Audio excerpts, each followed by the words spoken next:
నమస్తే, welcome to whistle. 2029 Lok Sabha assembly ఎన్నికల నుంచి మహిళా కోటాను అమల్లోకి తెస్తే భారత ప్రజాస్వామ్యం మరింత బలంగా చైతన్యవంతంగా మారుతుందని ప్రధానమంత్రి నరేంద్ర మోదీ ఆశాభావం వ్యక్తం చేశారు.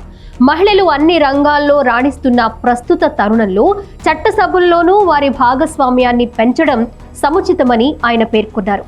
ఈ మేరకు సందేశంతో దేశంలోని మహిళలకు ప్రధాని మంగళవారం ఓ లేఖ రాశారు. దీన్ని తన వ్యక్తిగత ఎక్స్ ఖాతాలో మోదీ పోస్ట్ చేశారు.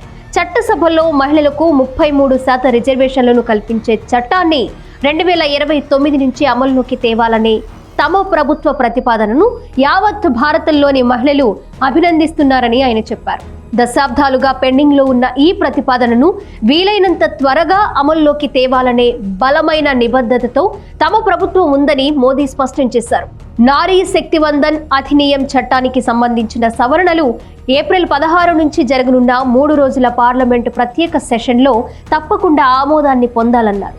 ఒకవేళ ఇందులో ఏదైనా జాప్యం జరిగితే అది దురదృష్టకరమైన ఘట్టంగా భారత మహిళలకు తీరని అన్యాయంగా మిగిలిపోతుందని ప్రధాని వ్యాఖ్యానించారు. చట్టసభల్లోనూ రిజర్వేషన్లు పొందడం అనేది భారతీయ వనితల హక్కు. దాన్ని పొందేందుకు ఇంకా ఆగమని వాళ్లకు మనం చెప్పలేం. దేశంలోని చట్టసభల్లో మహిళలు బలమైన వాణిని వినిపించే అవకాశాలు ఏర్పడితే దేశ ప్రజాస్వామిక వాణి సైతం మరింత బలాన్ని సంతరించుకుంటుంది.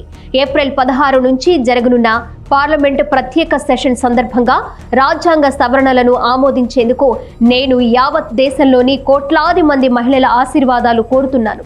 దీనిపై మీరంతా మీ స్థానిక ఎంపీలకు లేఖలు రాయండి.